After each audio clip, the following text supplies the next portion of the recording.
Olá, Helenos e Helenas, eu sou Tarsilo Delfim e hoje eu estou aqui para apresentar o quarto e último episódio da série Dossiê Botafogo, a última parte, né, que foi retirada da entrevista que nós fizemos com a Bárbara Sar, analista de desempenho e mercado aqui na Rádio Botafogo. Eu e Nath Rocha a entrevistamos, ela apresentou um dossiê completo com muita informação, muita ciência envolvida, muita análise, né, muita pesquisa, né, coisa realmente de alto gabarito, coisa muito profissional. Lembrando que a íntegra dessa entrevista você pode conferir clicando no link que eu vou deixar para vocês na descrição do vídeo, quem quiser acompanhar a entrevista toda, tá bom? Com vocês hoje, o último episódio da série Dossiê Botafogo, capítulo Ataque. Muito obrigado e até a próxima.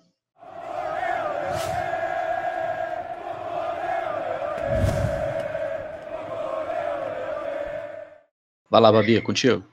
Então, essa análise aqui eu coloquei inclusive o Ronald, porque o pessoal iria querer saber dele.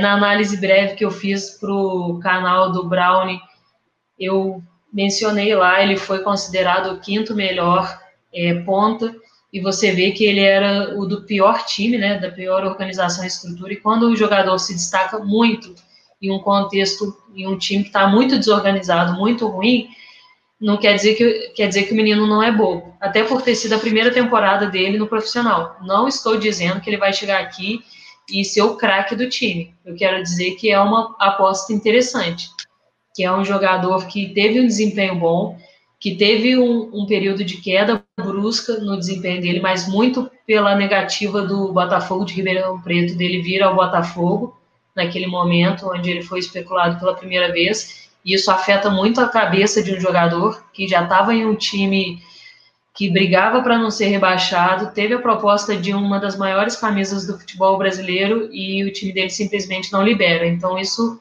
com certeza afeta a cabeça do jogador. Mas na verdade aí, Babi, entram outros 500, né? A negociação com ele foi um pouco diferente daquilo que a gente entende como uma questão técnica somente. Havia um valor de uma multa que Sim, o sim. Botafogo não tinha como honrar, né? Simplesmente não tinha, porque o clube tinha acabado de levar aquela porrada do 1.400.000 do Lecaros, inclusive, Uhum. o que já é por si só um grande escândalo, e eles queriam pagar a multa rescisória dele, que eu não sei se era, agora não lembro exatamente o valor, se era 300 ou 600 mil, agora não lembro exatamente, Uhum. confesso. E sendo que o contrato dele com o Botafogo de Ribeirão Preto venceria, né, alguns meses depois dali. Por isso assinou-se um pré-contrato. Sim, Isso sim. foi o Túlio, né, que fez isso. Uhum. Não foi nem o Pois Freeland. é. Então, na verdade, o Botafogo está simplesmente ativando essa história de pré-contrato. Agora, um detalhe Uhum. preocupante, tá? Não é preconceito, não se trata disso, mas é jogador do Uran também. É. O Uran, hoje, nesse momento, tem 6 jogadores dentro do Botafogo. E, por questões que não cabe aqui a gente trazer, quanto mais rápido o Botafogo conseguir se livrar do sistema Uran, melhor, eu acho que a gente vai conseguir progredir melhor, inclusive nas escolhas dos jogadores que a gente pretende contar, né? Isso é um detalhe Uhum. muito importante, entendeu? Sim. E eu acabei passando por cima, né, dos atletas que a gente tem para a ponta. Eu não sei se eu manteria o Lecaros para a Série B, principalmente já contando com o Ronald, até porque eles são jogadores de características bem similares, por mais que o Ronald Uhum. seja... Ele é ambidestro, mas ele é destro, ele busca muito a linha de fundo, ao contrário do Lecaros, que ele é canhoto e busca mais a jogada para finalização. Mas eu acho que são jogadores de características físicas muito próximas e o Botafogo vai precisar de variação. Por mais que eu sei que não é a posição do Matheus, ele vem jogando bem de ponta, né? Não porque ele está jogando ali de ponta, ele está movimentando bastante. Essa trinca de ataque do Botafogo está tendo uma mobilidade absurda, então é interessante, mas eu traria um jogador de características totalmente diferentes, justamente pelo Matheus não ser ponta, para deslocar e já pensar nele na posição dele. Exato. Um jogador que me chama muito... Oi, diga. O pessoal que está perguntando sobre o Crispim e Matheus Anjos. Você sabe alguma coisa de falar deles? Então, o grande problema desses dois atletas é o destaque que eles tiveram. O Crispim ele já está sendo especulado em diversos clubes, um deles o Cruzeiro e alguns de fora do país. Então, é o que eu falei, o Botafogo não pode esperar o momento do jogador estourar para tentar trazê-lo. E é muito fora do nosso alcance momentâneo o Lucas Crispim. O Matheus Anjos, eu acho que ele vai ser aproveitado pelo Atlético Paranaense. Ele foi emprestado para ganhar essa rodagem e o Atlético tem muito histórico de aproveitar os seus meninos da base, né? Eles trazem contratações pontuais e eles precisam desse articulador. E não acredito que eles vão emprestar ou negociá-lo. E se for negociar, o Botafogo não tem condição, né? Só se viesse por um empréstimo gratuito. E falando nesse ponto, pensando exatamente nessa questão de destaque, um jogador que vem se destacando, não com tanto foco quanto os outros, e que eu traria junto do Ronald, já que está contratado, né? É o Bruno José. Ele é um jogador que já vem tendo boas temporadas na Série B. Eu acho que essa é a segunda ou terceira temporada dele, que ele vem fazendo temporadas interessantes. Ele é um atleta do Internacional, é um atleta muito interessante, fez bastante gols, ele fez 6 gols nessa temporada. Ele não finaliza tantas vezes ao gol, ele finalizou uma média de 1,68, mas para um cara que tem uma média de 1,68, ter feito 6 gols é algo que você vê que é diferente daquele argentino que eu apresentei no início da live. Ele é muito eficiente no que ele faz. Chuta pouco, mas chuta de maneira qualificada a marcar gols, né? Ele tem um acerto de passe ok, ele tenta bastante passes, tem alguns passes chaves, né? 0,95 é um número interessante. E ele é um atleta mais forte fisicamente. Ele é um atleta muito, muito qualificado nisso. Ele é um atleta que não está na primeira prateleira, mas ele pode vir e se tornar esse jogador. Igual a gente vê o Lucas Crispim, o Bruno Rodrigues. Então, ele num contexto bom, porque ele jogou no Brasil de Pelotas. Então, se ele tiver num time organizado, com bons nomes, ele pode vir a ser esse grande destaque. Esse Ramiro Vaca, eu não considerei ele pela estatura e pela questão de visibilidade, mas ele é um baita de um jogador, como vocês podem ver. A média dele é ridícula de absurda, 276, enquanto os outros o máximo chega a 223, 227. E passe muita coisa. Qual a estatura dele? Qual que é a estatura dele? Deixa eu só confirmar aqui, mas eu acho que ele não passa nem de uns 70 também. Para quem tem Lecaros, que é 1,27, trouxe o Ronald com 1,29, o cara de quase 1,70 é um gigante. Deixa eu só conferir aqui. Ele é muito interessante, mas... não, mentira, não é por isso que eu não traria ele, não. Ele tem 1,77, ele é alto, sim. Mas é questão de adaptabilidade, sabe? Ele é da Bolívia, o contexto dele é totalmente diferente, então eu ficaria meio na dúvida para trazê-lo. Mas é um cara para manter no radar. É um jogador que tem um potencial bom. Eu quero mencionar uma coisa aqui. Vocês estão assistindo, talvez, um dos programas programas regulares, tá, da Rádio Botafogo, mais longos que a gente já fez. Isso não é comum, tá?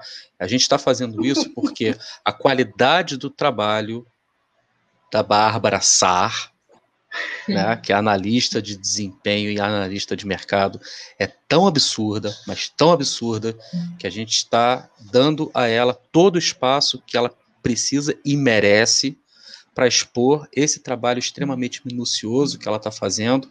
E detalhe, free, tá? O Botafogo não pagou a ela nada por isso. A gente está entregando de bandeja para o Freeland. Isso aqui, Freeland, amigo, assiste isso, pelo amor de Deus. E outro detalhe que eu queria mencionar, que eu acho fundamental.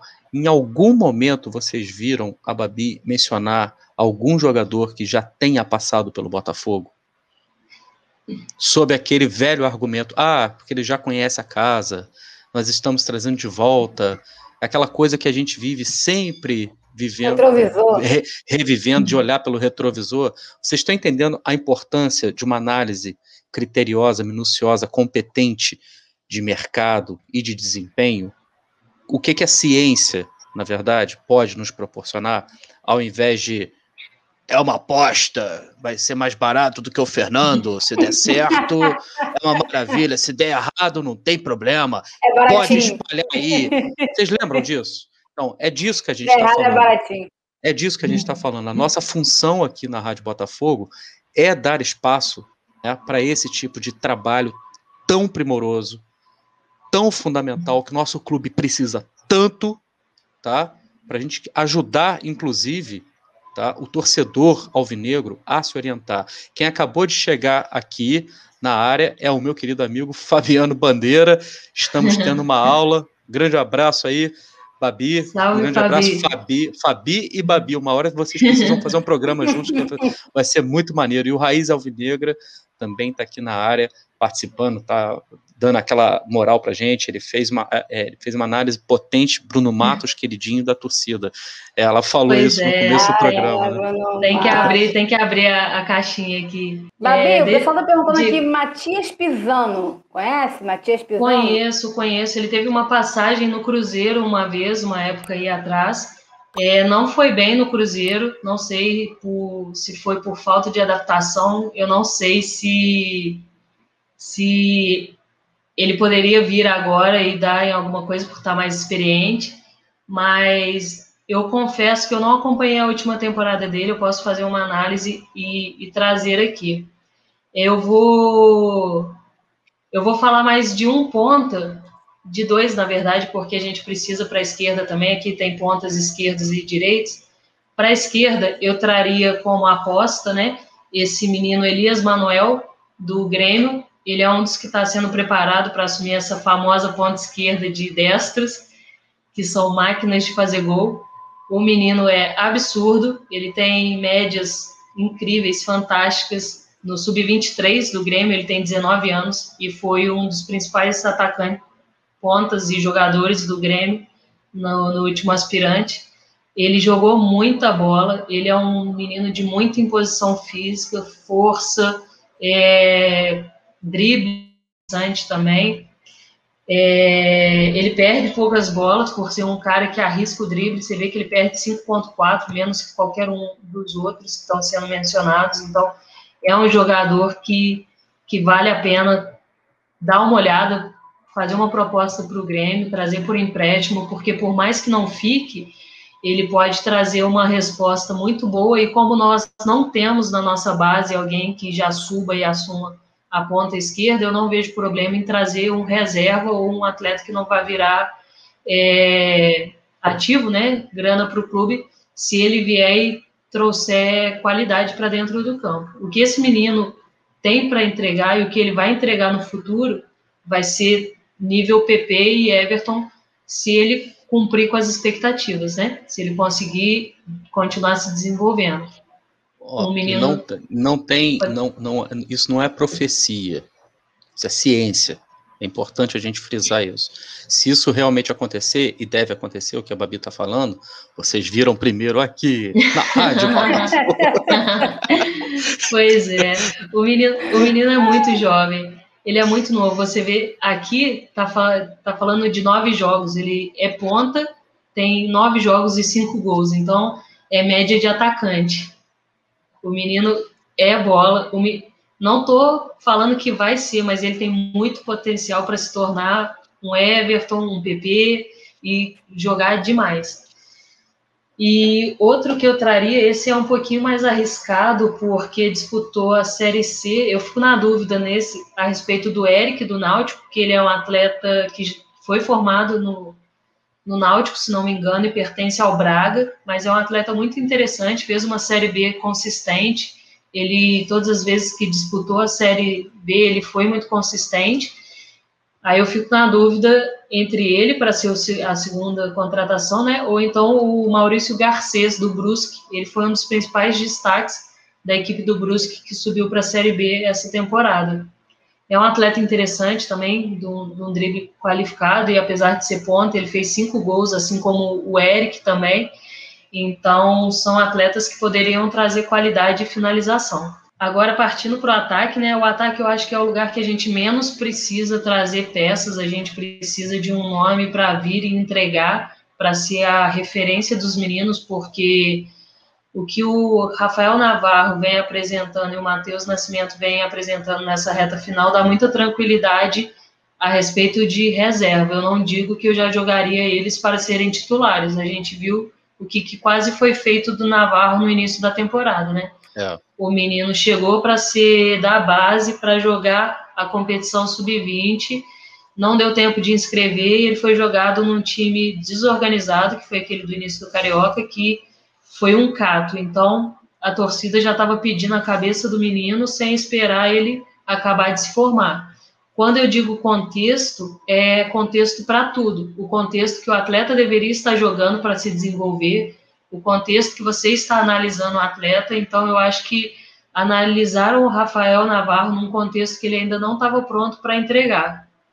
Ele, quando chegou, foi muito elogiado. As características que foram enumeradas são as que ele vem demonstrando hoje em dia: um bom pivô fora da área, uma boa movimentação, leitura de espaços, finalização boa. Então, ele precisava dessa minutagem, ele precisava dessa experiência que ele teve, ele precisava jogar com meninos da idade dele para continuar evoluindo. Então, agora eu acho que ele está pronto para ser um reserva de qualidade. Quem faz um gol como ele fez no último jogo, você nota claramente que é um garoto que tem muito potencial. Exatamente. E quase que a gente perdeu um menino desse potencial por erro de contexto. Verdade. Foi absurdo. E eu coloquei no Twitter, eu acho que muita gente viu, o menino tem 2 gols em 3 jogos. Num time que não tem tanta criação, num time que está passando pelo perrengue que está, e é um menino que entrou tem pouco tempo, que, tipo, agora a gente pode dizer que ele está entregando o que ele tem potencial para entregar. Não quer dizer que ele vai ser constante assim. Ele é um menino novo, ele tem 20 anos, se não me engano. Ele vai oscilar, mas ele é um menino de potencial, que, no meu ver, ele está pronto para ser um reserva de uma competição de Série B. Eu acho que ele pode ser o titular no Carioca, ele pode entrar em alguns jogos de titular, mas, ao meu ver, ele está pronto para ser reserva. E o Matheus Nascimento dispensa qualquer tipo de comentário. Não acho que tenha que ser o titular, até para manter os pés no chão dele. Eu acho que o Botafogo tem que fazer um trabalho muito interessante, importante, de vai e vem, que é feito no Grêmio, que é feito no Atlético Paranaense, que é o jogador, ele não é fixo daquilo. Se ele tem idade para jogar abaixo, ele tem que saber transitar. Isso não é demérito. Isso é ganhar rodagem, ganhar experiência, ganhar vivência, continuar na sua faixa de desenvolvimento, ter pico para ter a quebra daquilo, né? Quando ele vai para o profissional, ele tem uma quebra naquele limiar que já ficou constante para ele, então ele tem um estímulo a mais para desenvolver, mas tem que ser um vai e vem para ele continuar com pés no chão, sabendo que ele ainda não é craque, que ele é bom de bola, mas que ele ainda precisa comer muito arroz com feijão para ser o craque que ele tem potencial a ser. Então, vamos lá. Os atletas que eu trago aqui, inclusive um deles é o querido do Zé Pacini, o Gamalho, não tem como não colocá-lo pela qualidade, né, pelo Campeonato Brasileiro da Série B que ele vinha fazendo na temporada passada, o que ele entregava. Ele é um cara de 35 anos de idade, eu acho, mas entrega muito dentro de campo. Ele foi para fora do Brasil, no time dos Emirados, lá ele fez 8 gols em 20 partidas, ele saiu não por estar indo mal, mas por opção dele. Então é um atleta que tem muito a entregar, e a experiência, a vivência, até mesmo um pouco do conhecimento que ele tem do Botafogo de quando ele jogou aqui, por mais que não tenha tido destaque, ele consegue passar para esse pessoal. Então eu acho que a experiência dele poderia agregar muito, e como eu disse, a gente não precisa de reservas, poderia tentar ele. E outro jogador que eu traria, caso não conseguisse o Gamalho, é o Ricardo Bueno. Ele teve uma ótima temporada pelo Operário, um time que não é não tinha tanto destaque, não tinha tantas boas criações, mas ele conseguiu fazer 9 gols em 18 jogos. Ele jogou bem, se não me engano, ele chegou na metade da temporada para o Operário.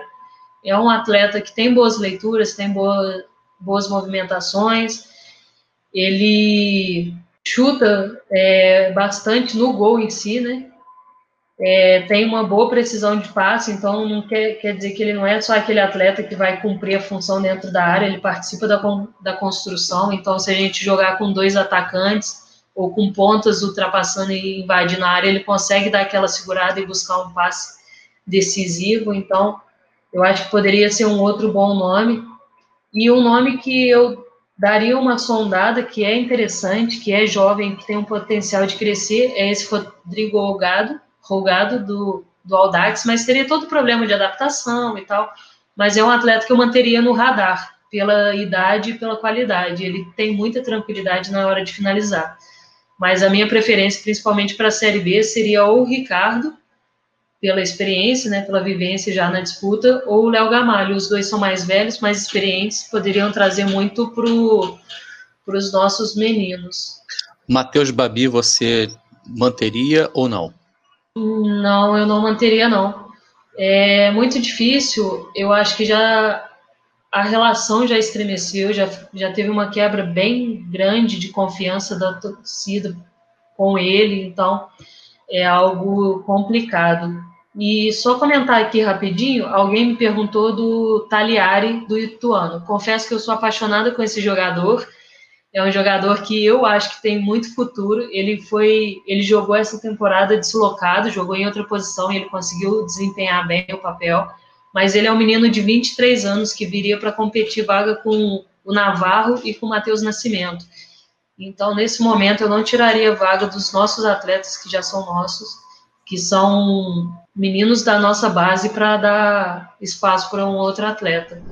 E aí, gostaram? Beleza, se você curtiu então esse conteúdo, deixa a sua curtida, deixa o seu like, isso é muito importante pra gente, e se inscreva aqui na Rádio Botafogo para fazer com que a Rádio Botafogo cresça cada vez mais. Vem para a Rádio Botafogo você também. Um grande abraço.